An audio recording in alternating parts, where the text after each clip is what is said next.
আসসালামু আলাইকুম। Welcome to pathfinder English school dear learners. আজকে আমরা ডিসকাস করব কন্টেক্সচুয়াল ইউজ অফ প্রিপোজিশন, মানে প্রিপোজিশনের প্রসঙ্গ ভিত্তিক ব্যবহার।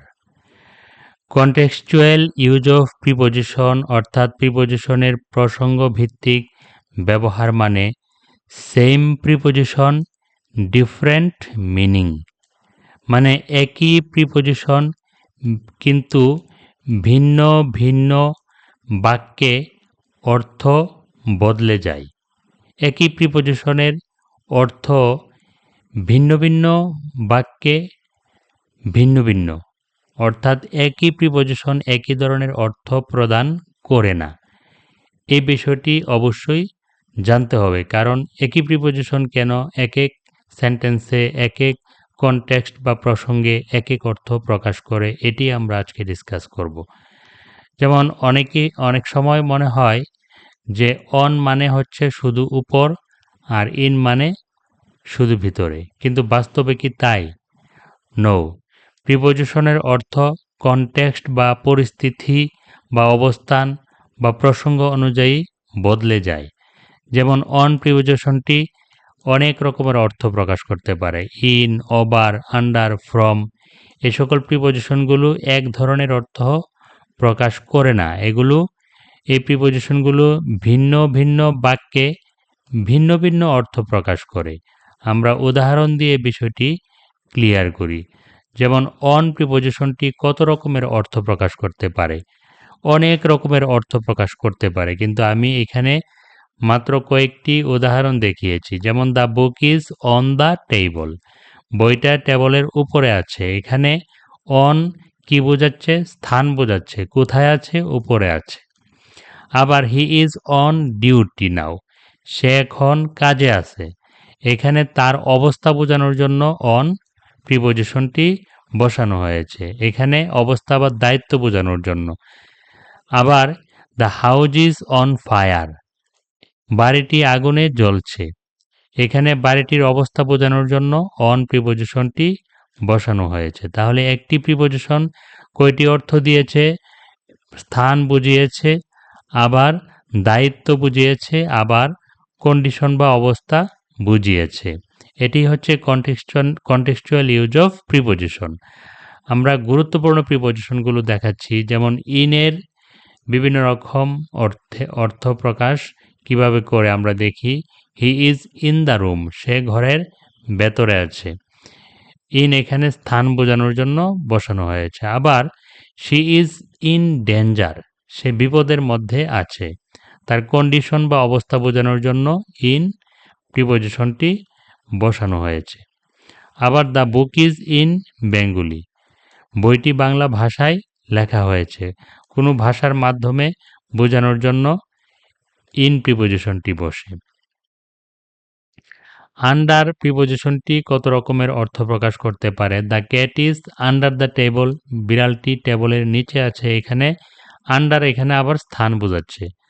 হি ইজ আন্ডার প্রেশার, সে প্রচণ্ড চাপের মধ্যে আছে। তার মানসিক অবস্থা বোঝানোর জন্য আবার আন্ডার প্রিপোজিশন বসানো হয়েছে। আবার the company is under new management, এখানে ব্যবস্থাপনা বা নিয়ন্ত্রণ বোঝানোর জন্য আন্ডার প্রিপোজিশনটি বসানো হয়েছে। তাহলে আন্ডার প্রিপোজিশনটি কয়টি অর্থ দিয়েছে? স্থান বুঝিয়েছে, মানসিক অবস্থা বুঝিয়েছে, আবার নিয়ন্ত্রণ বা কর্তৃত্ব বোঝানোর জন্য আন্ডার প্রিপোজিশনটি ব্যবহার করা হয়েছে।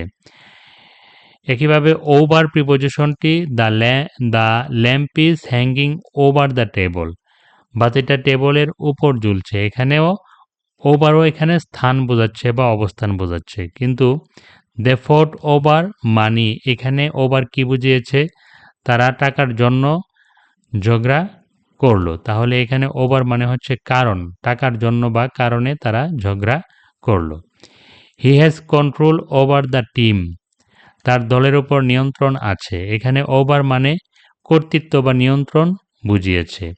এই ওভারের অর্থ এক এক সেন্টেন্সে বা এক এক পরিবেশে বা এক এক কনটেক্সট বা পরিস্থিতিতে এক এক রকম। ফ্রম প্রিপোজিশনটিও তাই।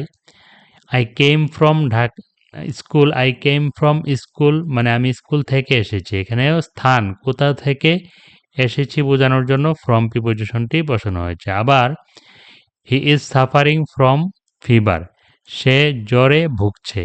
এখানে জ্বরের কারণে ভুগছে, তাহলে এখানে কারণ বোঝানোর জন্য আবার ফ্রম প্রিপোজিশনটি বসানো হয়েছে। The smell comes from the kitchen, একটা গন্ধ রান্নাঘর থেকে আসছে। তাহলে এটি গন্ধের উৎস কি? রান্নাঘর। তাহলে উৎস বোঝানোর জন্য ফ্রম প্রিপোজিশন বসে। তাহলে স্থান, কারণ, উৎস বোঝানোর জন্য ফ্রম প্রিপোজিশনটি বসে। আরও অনেক প্রসঙ্গে ফ্রম প্রিপোজিশন বসতে পারে, কিন্তু আমরা গুরুত্বপূর্ণগুলো দেখাচ্ছি। যেমন অ্যাট প্রিপোজিশনটি কখন বসে? He is at the door, সে দরজার কাছে আছে। এখানে সুনির্দিষ্ট স্থান বোঝানোর জন্য অ্যাট প্রিপোজিশনটি বসেছে। আবার হি লাফড এট মি, অ্যাট এখানে কেন বসেছে? হি লাফড এট মি, সে আমাকে দেখে হাসলো। প্রতিক্রিয়া বোঝানোর জন্য, প্রতিক্রিয়া বোঝানোর জন্য সে অ্যাট প্রিপোজিশনটি বসানো হয়েছে। আবার he is good at math, সে গণিতে ভালো। এখানে তার দক্ষতা বোঝানোর জন্য অ্যাট প্রিপোজিশনটি বসানো হয়েছে। এক এক সেন্টেন্সে একই প্রিপোজিশন এক এক অর্থ প্রকাশ করছে। এটি হচ্ছে contextual use of preposition. By প্রিপোজিশনটিও same. He came by car, যানবাহনের মাধ্যমে মাধ্যমে যাতায়াত বোঝালে বাই প্রিপোজিশনটি বসে যানবাহনের পূর্বে। আবার the book was written by Tagore, বইটি রবীন্দ্রনাথ ঠাকুর কর্তৃক লেখা হয়েছে। কারো কোনো ব্যক্তির দ্বারা কিছু করা হলে বাই প্রিপোজিশনটি বসে।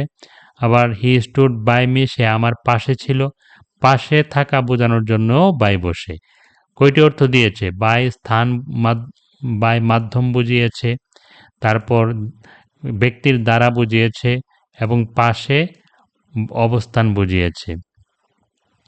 উইথ প্রিপোজিশনটি কয়টি অর্থ প্রকাশ করতে পারে? I wrote with a pen, আমি কলম দিয়ে লিখেছি। তাহলে উপকরণ বা যন্ত্র দিয়ে কিছু করা বোঝানোর জন্য উইথ প্রিপোজিশন বসে। আবার শি স্মাইল্ড উইথ জয়, সে আনন্দে হাসল।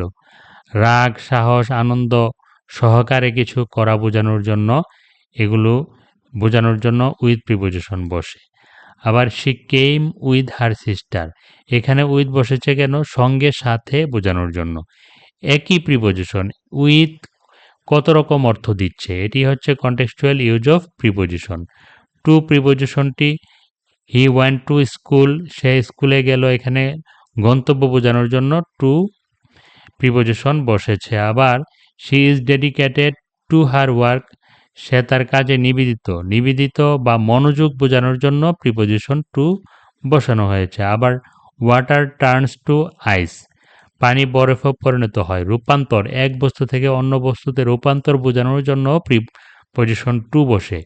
আমি শুধু কয়েকটি উদাহরণ দেখাচ্ছি। টু অসংখ্য জায়গাতে অসংখ্য কনটেক্সট বা পরিস্থিতি বা প্রসঙ্গে অসংখ্য রকমের অর্থ প্রকাশ করে। For, for this gift is for you, এখানে ফর কেন বসানো হয়েছে? এখানে ফর বলতে বোঝানো হয়েছে জন্য। আবার লেটস গো ফর ওয়ার্ক, এখানে চলো হাঁটতে যাই, এখানে ফর কেন বসেছে? উদ্দেশ্য বোঝানোর জন্য। This medicine is for headache, এই ওষুধ মাথা ব্যথার জন্য। তাহলে এখানে ফর কেন বোঝানো বসেছে? কারণ বোঝানোর জন্য। ফর তাহলে জন্য, উদ্দেশ্য, কারণ ইত্যাদি কারণে ফর প্রিপোজিশনটি বসতে পারে। ডিয়ার লার্নার্স, আমরা আজকে যে প্রিপোজিশনগুলো দেখিয়েছি বিভিন্ন কনটেক্সট বা সিচুয়েশন বা অবস্থায় ভিন্ন ভিন্ন অর্থ প্রকাশ করে, এগুলো ছিল গুরুত্বপূর্ণ প্রিপোজিশন।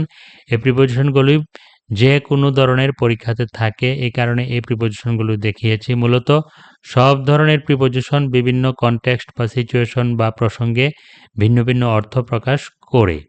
ভিডিওটি যদি ভালো লাগে please subscribe the channel Pathfinder English school. Thank you very much.